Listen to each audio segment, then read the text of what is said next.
Hello everyone, we are Group 5 and today we will present our case study on the corruption case of Ferdinand Marcos. This course is widely recognized as one of the largest political corruption scandals in modern society and history.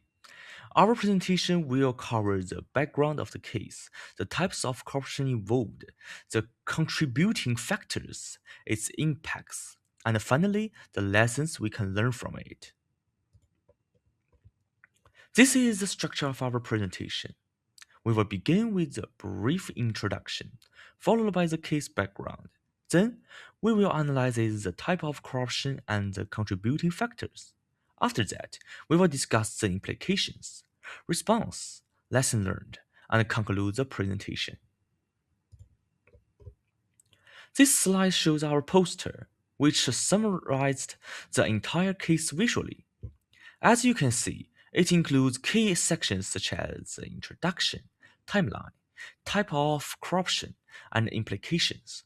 The timeline highlights the important events from 1965 to 1986, showing how corruption developed over time.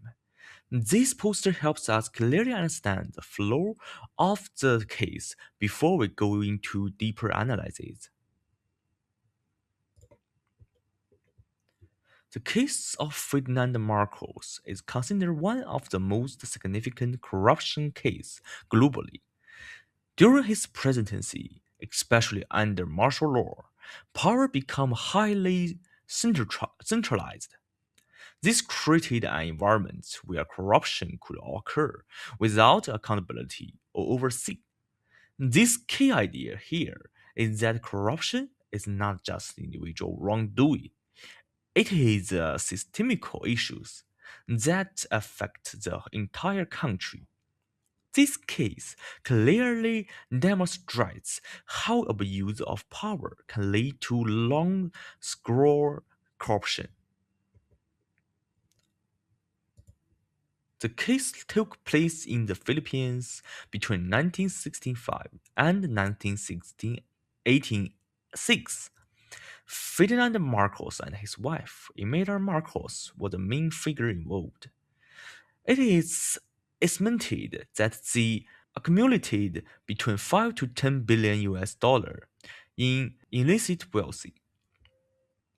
This was done through methods such as diverting public funds, using foreign bank accounts, and investigating in luxury assets. Looking at the timeline, in 1965, Marcos became president. In 1972, he declared martial law, which removed political options. In 1986, he was overthrown during the People Power Revolution. The most important point is that martial law was the turning point because it removed checks and balances, allowing corruption to expand. There are several types of corruption involved in this case. First, embezzlement, which means misusing public funds for personal gain. Second, money laundering, which in legal money is hidden through foreign bank systems. Third, abuse of power, where political authority is used for personal benefit. Finally, cronyism, where close associates are given economic advantages. These forms of corruptions are interconnected, meaning they support and reinforce each other rather than occurring separately.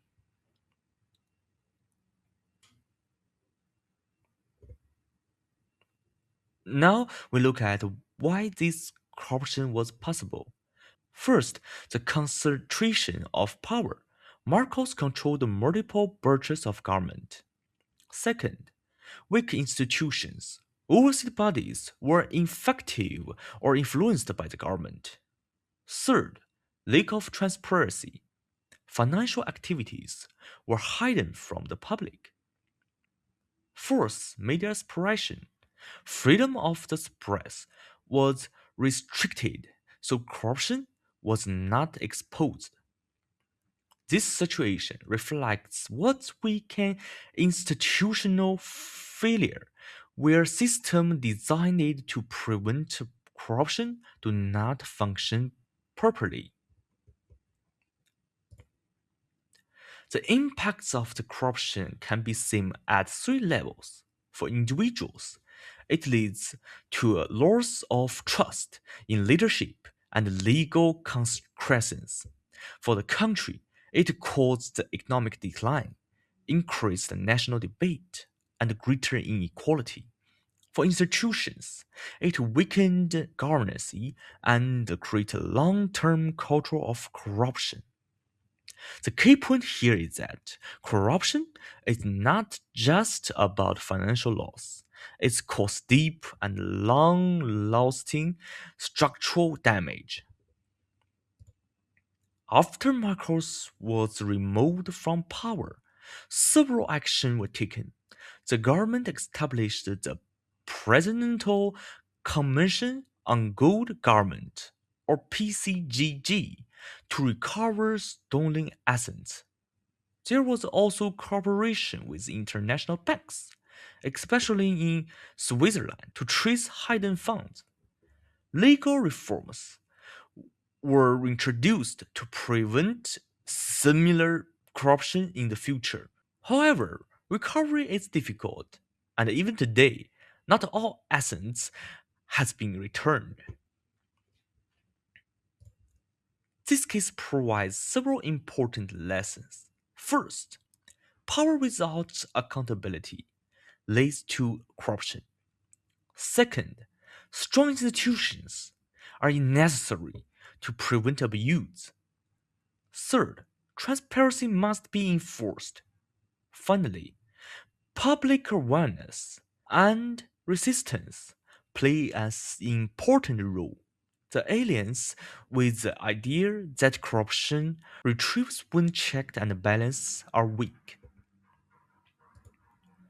In conclusion, the Marcos corruption case shows how abuse of power can severely damage a nation's political, economic, and social systems. It highlights the importance of ethical leadership, strong institutions, and accountability. Preventing corruption is not only about laws, but also about maintaining effective systems and active public participation. Thank you for listening.